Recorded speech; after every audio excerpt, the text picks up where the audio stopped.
जय Hind dear student. आज मैं आपको पढ़ाने जा रहा हूँ situation reaction test. SSB interview के साइकोलॉजी टेस्ट में ये तीसरा होने वाला टेस्ट है।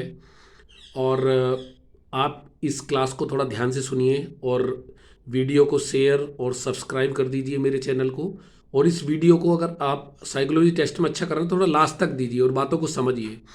बहुत सारे स्टूडेंट काफ़ी तैयारी करते हैं, बहुत मेहनत करते हैं और साइकोलॉजी टेस्ट में, एसआईटी में, इंटरव्यू में छोटी छोटी चीज़ों की वजह से, छोटी छोटी रेस्पॉन्सेस की वजह से और वो रह जाते हैं। क्योंकि आपको पता है आजकल कंपटीशन बहुत ज़्यादा है और बहुत बहुत माइनर अंतर से कैंडिडेट सिलेक्शन के लिए रह जाते हैं।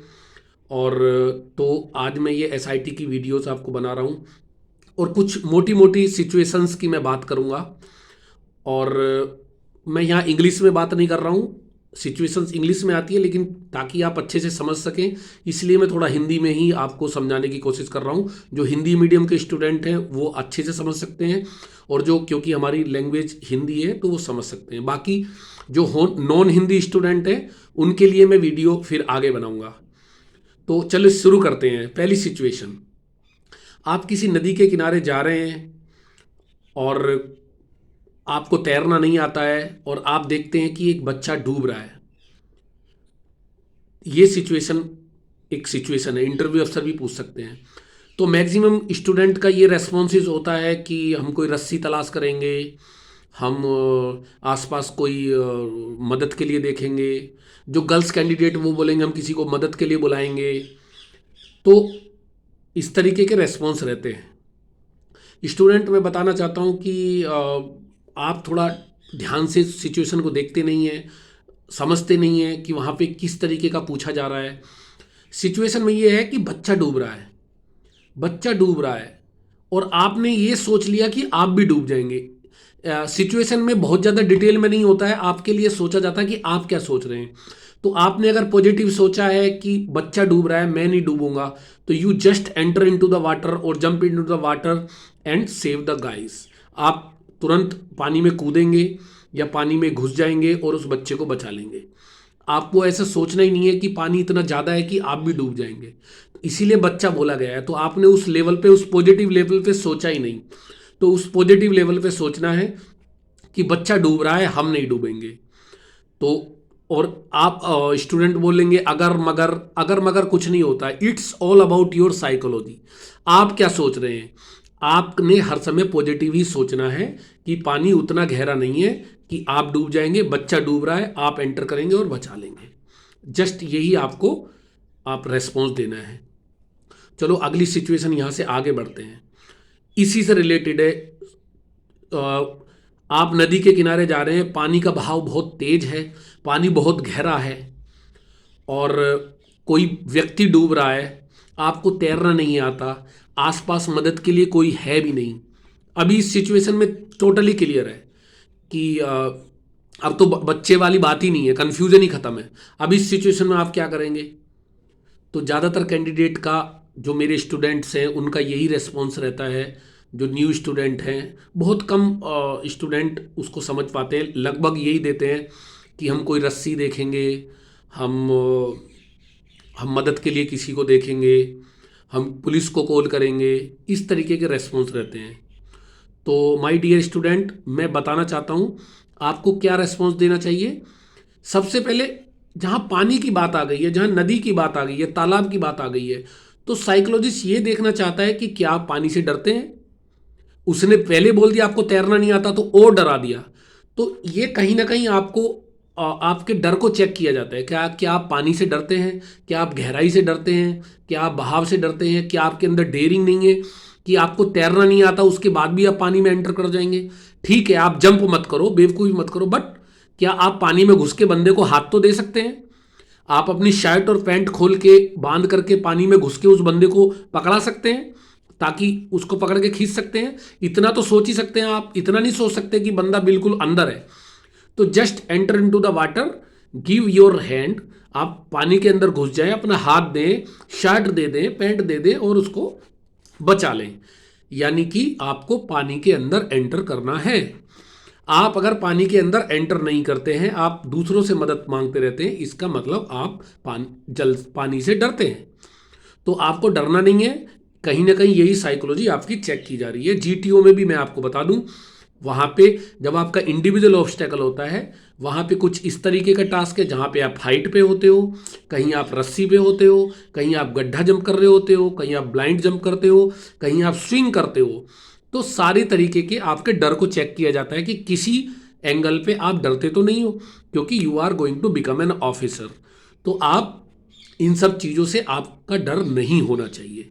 तो इस साइकोलॉजी में भी कुछ इस सिचुएशन में कुछ इस तरीके का होता है। चलिए अभी नेक्स्ट सिचुएशन पे आते हैं। सिचुएशन ये है कि आप किसी लड़की को बहुत ज़्यादा प्यार करते हैं जो कि एक पढ़ी लिखी है, और आपके पिताजी किसी अमीर घराने में आपकी शादी कराना चाहते हैं। दोबारा रिपीट कर रहा हूं, आप किसी लड़की से प्यार करते हैं जो कि गरीब है और पढ़ी लिखी है, लेकिन आपके पिताजी किसी अमीर घराने में आपकी शादी कराना चाहते हैं। अभी स्टूडेंट मैक्सिमम कैंडिडेट का रेस्पॉन्स यही रहता है कि मैं अपने पिताजी को कन्विंस करूंगा, उनको मनाऊंगा, I will convince my father and I will marry with the girl I love. तो मैं उसी लड़की से प्यार, जो लड़की है पढ़ी लिखी है गरीब है, मैं उससे शादी करूंगा और अपने पिताजी को कन्विंस करूंगा। इस सिचुएशन में कोई गलत बात नहीं है, इस रेस्पॉन्स में कोई गलत बात नहीं है, लेकिन यहाँ पे आप अपने पिताजी को कन्विंस कर रहे हो। तो एसआईटी में बहुत सारी ऐसी सिचुएशन आएंगी, एसआईटी टेस्ट में 60 सिचुएशन में से, कि जहाँ पे आप कहीं ना कहीं किसी न किसी को कन्विंस कर रहे हो। आप कहीं अपने फादर को कन्विंस करते हो, कहीं आप अपनी मदर को कन्विंस करते हो, कहीं सीनियर को करते हो, कहीं टीचर को करते हो, कहीं छोटों को करते हो, कहीं बड़ों को करते हो। तो आप हर सिचुएशन में कहीं ना कहीं किसी को कन्विंस कर रहे हैं। इट मीन्स आपकी क्वालिटी ये निकल के आ रही है कि आप कन्विंस करते हो, आप कन्विंस होते नहीं हो। It means you are a rigid person, आप कन्विंस नहीं होते हो। तो दूसरा बात, तो इस सिचुएशन में मेरा मानना यह है कि कुछ सिचुएशन में आपको कन्विंस होना भी होगा। और जहां इस तरीके की बात आ रही है, आपके फादर कहीं और कर रहे हैं, तो आपको अपने फादर की बात पे ध्यान देना पड़ेगा।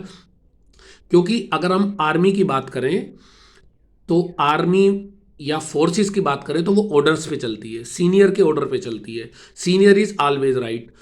तो अगर आप अपने फादर की बात मानते हैं ऐसे इंपॉर्टेंट डिसीजन में, जहां आपकी लाइफ का डिसीजन है, जहां आपको शादी करनी है और आप किसी लड़की से प्यार करते हैं, इस सिचुएशन में भी आप अपने अगर फादर की बात मानते हैं, it means you are a very obedient person. आप अपने सीनियर की बहुत ही सच्चे दिल से आप सीनियर की बात मानेंगे, क्योंकि अपने पापा की उस कंडीशन में भी बात मान रहे हैं जहां पे आप किसी लड़की से प्यार करते हैं और आपके लाइफ के डिसीजन का मैटर है। तो आई थिंक साइकोलॉजिस्ट आपको ज्यादा मार्क्स देगा इस रेस्पॉन्स पे, बशर्ते पहले रेस्पॉन्स में भी आपको कुछ मार्क्स मिल सकते हैं। वो बिल्कुल ही रेस्पॉन्स गलत नहीं है। आपकी एसआईटीज पे जो आप रेस्पॉन्सेज देते हैं उस पे साइकोलॉजिस्ट आपको मार्किंग देते जाते हैं, प्लस या माइनस भी देते हैं या मार्क्स देते हैं। तो आपको किस तरीके से मार्क्स मिलेगी मैंने आपको बता दिया कि अगर आप इस तरीके का रेस्पॉन्स देते हैं, आप अपने father, he is your father, उनको आपके लाइफ से ज़्यादा एक्सपीरियंस है, आपको ज़्यादा तजुर्बा है, उनको पता है कि, और आपने ये कैसे सोच लिया जो अमीर घराने की लड़की है वो पढ़ी लिखी नहीं होगी, वो समझदार नहीं होगी, वो भी ठीक हो सकती है। तो आपके पापा का डिसीजन भी ठीक हो सकता है, लेकिन आप खुद ही डिसीजन ले रहे हैं। आपको बड़ों की बात माननी चाहिए, सीनियर की बात माननी चाहिए, ये क्वालिटी निकल के आती है। बहुत ही कम, सिर्फ 5 से 6% कैंडिडेट भी इस तरीके का रेस्पॉन्स नहीं देते हैं एसआईटीज में। तो ये मैं आपको एक एसआईटी मैंने आपको समझाने की कोशिश की। उसके अलावा और सिचुएशन मैं आपके पास रखता हूं। आप किसी ट्रेन में ट्रेवल कर रहे हैं और अचानक से आप देखते हैं कि आपका ब्रीफ केस जो है वो गुम हो गया है। तो आप पुलिस में कंप्लेंट कराते हैं, तो इसको लाइटली लें। कई बार क्या होता है बदली भी हो जाता है, आपके को पैसेंजर भी ले जाते हैं। तो ऐसी सिचुएशन को आप जितना लाइटली लेंगे कि आपने सर्च किया, एक पैसेंजर ने गलती से आपका ले लिया था, तो आपने कलर एक जैसा होने की वजह से वो मिसमैच हो गया था, इसलिए आपने गौर किया और उन पैसेंजर से बात की और अपना ब्रीफकेस वापस ले लिया। इस तरीके से आप लाइटली सिचुएशंस को ले सकते हैं, बशर्ते कि आप बहुत ज़्यादा बढ़ा चढ़ा करके उस सिचुएशन को लें। ओके, और एक सिचुएशन आपको मैं बताता हूँ। आप दो सीनियर ऑफिसर के दो ऑफिसर के साथ में काम कर रहे हैं, अंडर में काम कर रहे हैं। एक आपके ऑफिसर हैं, एक उनके बड़े सीईओ हैं। तो आपको दोनों, एक ऑफिसर कोई आदेश देते हैं, दूसरे ऑफिसर आपको कोई आदेश देते हैं, तो आपको किसका आदेश मानना पड़ेगा? दोनों के आदेश में कन्फ्लिक्ट है। तो जेंटलमैन, आप बहुत सारे कैंडिडेट हैं, खासकर जो सर्विस कैंडिडेट हैं, जो सर्विंग कर रहे हैं, उस तरीके के कहते हैं कि जो सीनियर अफसर हैं हम उनका कहना मानेंगे। ये बिल्कुल गलत रेस्पॉन्स है। आपको आपका इमीडिएट ऑफिसर कौन है, आपका इमीडिएट ऑफिसर कौन है, यानी कि आपका जस्ट सीनियर कौन है, क्योंकि अगला ऑफिसर उसका सीनियर है। तो आपका जस्ट जो सीनियर ऑफिसर है, आपने उसका आदेश मानना है, उनसे बात करना है कि मुझे सीनियर ऑफिसर ने इसी तरीके से आदेश दिया है और आपने इसलिए दिया है, कृपया आप क्लियर करें। तो you give ball on to their hand, आप बॉल अपने सीनियर ऑफिसर के पाले में डाल दें कि सर इस तरीके का मैटर्स है और आप प्लीज क्लियर कहिए कि मुझे कौन सा काम करना है, प्लीज जस्ट क्लियर। उसके बाद जो आपके इमीडिएट ऑफिसर है, जो आपका आदेश देंगे, वो आदेश आपको मानना चाहिए, because he is just immediate officer. Okay, तो इस तरीके की कंडीशन में कुछ लोग ऐसी गलती कर देते हैं कि सीनियर ऑफिसर का कहना मानेंगे नहीं। आपका जो इमीडिएट ऑफिसर है उसका कहना आपको मानना चाहिए, आप उसी के अंडर में काम कर रहे हैं, क्योंकि वो जो है वो भी अगले ऑफिसर के अंडर में काम कर रहे हैं। ओके, नेक्स्ट सिचुएशन आती है कि कई बार होता है कि आपके एक सीईओ हैं, उन्होंने बोला है कि मेरे घर पे कुछ राशन भिजवा दीजिए। तो आप राशन एनसीओ की ड्यूटी कर रहे हैं, क्वार्टर मास्टर की ड्यूटी कर रहे हैं, तो आप क्या करेंगे? तो अब आप नेगेटिव, मैं नहीं दूंगा, आप नेगेटिव सोचना शुरू कर देते हैं, यानी कि आप सोचने लगे हैं कि आपका जो ऑफिसर है वो करप्ट है, आपका सीईओ जो है वो गलत है। लेकिन हम ऐसा नहीं सोच सकते, इससे आपकी नेगेटिविटी आते हैं। सीनियर ऑफिसर कभी गलत नहीं हो सकता, ये आपकी साइकोलॉजी में घुसा होना चाहिए, और वो करप्ट नहीं हो सकता। इंडियन आर्मी का ऑफिसर करप्ट नहीं हो सकता। तो आपको इस तरीके की क्वालिटी आपके माइंड में रहनी चाहिए। तो आप क्या करेंगे? आप पॉजिटिव सोचेंगे कि आप जो राशन उनके यहाँ पहुँचा देंगे और राशन ड्रॉ एंट्री में उनकी एंट्री कर देंगे, और फिर बाद में उनसे क्लियर कर लेंगे कि उसको किस तरीके से उनको इशू करना है। तो ऑफिसर को एडवांस राशन भी इशू होता है, तो उस तरीके से आप एडवांस राशन इशू करके कर सकते हैं। राशन बुक में लोन पे इशू कर सकते हैं अगर उनको रिक्वायरमेंट है। आप सीनियर ऑफिसर को करप्ट समझ करके मना नहीं कर सकते, आपको हर समय पॉजिटिव सोचना है।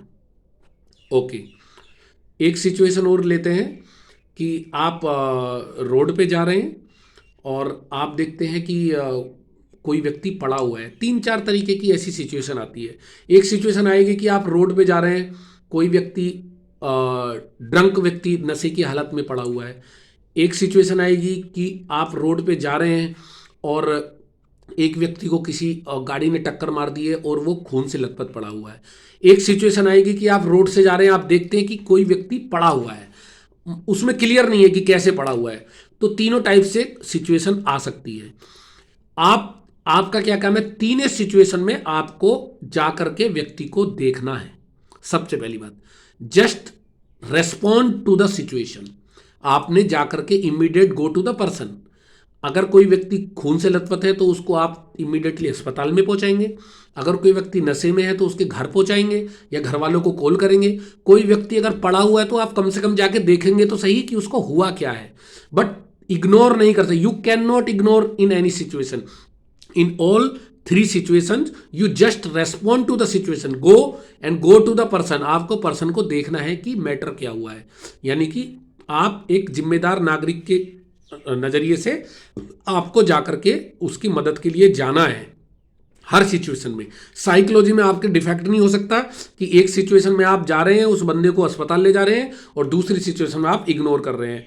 एक सिचुएशन में तो आपको पता ही नहीं है कि व्यक्ति को हुआ क्या है, सिर्फ पड़ा हुआ है, तो आपने जाकर के देखना है कि आखिर आप पहले ही मत सोचो कि वो ड्रंक्ड है, आप अपने से ही सोच लिए। अपने से कुछ भी गलत नेगेटिव नहीं अगर सिचुएशन में कुछ नेगेटिव दिया हुआ है, सिचुएशन में अगर नेगेटिव दिया हुआ है, देन उस नेगेटिव सिचुएशन को पॉजिटिव तरीके से कैसे सोल्व कर सकते हैं ये सोचना है। अगर सिचुएशन में कोई भी नेगेटिव नहीं दिया हुआ है तो अपनी तरफ से कोई नेगेटिव मैटर उसमें नहीं जोड़ना है। कि व्यक्ति अगर पड़ा हुआ है तो आपने बोल दिया he is a drunk person, ये तो आपने सोचा।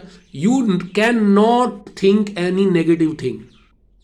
आपने अगर जो भी आप अपनी तरफ से नेगेटिव रेस्पॉन्स देंगे वो आपकी नेगेटिविटी में ऐड हो जाएगा, और साइकोलॉजिस्ट वहीं पे आपको नेगेटिविटी में मार्क कर देगा जितनी आपकी नेगेटिविटी निकल के आती रहेगी। इसलिए ऐसा नहीं करना है। Okay gentleman. और WAT टेस्ट में भी जो हम आपको बताते हैं कि पॉजिटिव वर्ड को किसी पॉजिटिव वर्ड से लिंक करना है, न्यूट्रल वर्ड को भी पॉजिटिव वर्ड से लिंक करना है, और नेगेटिव वर्ड को भी नेगेटिव वर्ड से पॉजिटिव वर्ड से लिंक करना है। एक नेगेटिव वर्ड पे अगर आप सेंटेंस बना रहे हो तो दूसरे नेगेटिव वर्ड का इस्तेमाल अपनी तरफ से नहीं करना है। पॉजिटिव वर्ड के लिए तो नेगेटिव बिल्कुल नहीं करना है, लेकिन नेगेटिव वर्ड के लिए भी अगर आप बना रहे हो सेंटेंस तो दूसरे नेगेटिव वर्ड का इस्तेमाल नहीं करना है, सिर्फ पॉजिटिव वर्ड का इस्तेमाल ही करना है। जो वर्ड दिया हुआ है उसको आप सिर्फ यूज कर सकते हैं, अनोदर नेगेटिव वर्ड का यूज नहीं करना है। इसी तरीके से SRT सिचुएशन में भी अपनी तरफ से कोई भी नेगेटिव चीज उसमें ऐड नहीं करनी है। जितना सिचुएशन में नेगेटिविटी दी हुई है उसी नेगेटिविटी के साथ आप उसको पॉजिटिव तरीके से कैसे सोल्व कर सकते हैं, कि उसको कितना पॉजिटिव सोच सकते हैं, उसी तरीके से आपका रेस्पॉन्ड देना है। तो गाइस आज के लिए इतना ही, क्योंकि बहुत ज़्यादा बड़े वीडियोस कैंडिडेट नहीं देखना चाहते हैं, ना ही पसंद करते हैं, तो इतना ही वीडियो आज के लिए काफ़ी है। आगे मैं और SRT की सिचुएशंस कुछ इंग्लिश जो नॉन हिंदी स्टूडेंट है उनके लिए भी लेकर के आऊँगा। आप प्लीज़ मेरे वीडियो को सब्सक्राइब कीजिए और शेयर कीजिए, ताकि ज़्यादा से ज़्यादा जो कैंडिडेट हैं जिनको ये चीज़ें पता नहीं होती है, ये इंटरव्यूइंग अफसर भी आपसे सिचुएशंस पूछता है। फाइनल डे जो आपका कॉन्फ्रेंस होता है वहाँ पे भी आपसे सिचुएशंस पूछी जाती हैं, और आप जो स्टोरीज बनाते हैं उसमें भी आप जो रेस्पॉन्स देते हैं वो इस तरीके की SRT में जो आप रेस्पॉन्स दे रहे हैं उससे कहीं ना कहीं आपको मदद मिलती है। तो मेरी वीडियोस को आप शेयर कीजिए ताकि कैंडिडेट को मदद मिले, फ़ायदा मिले। जय हिंद।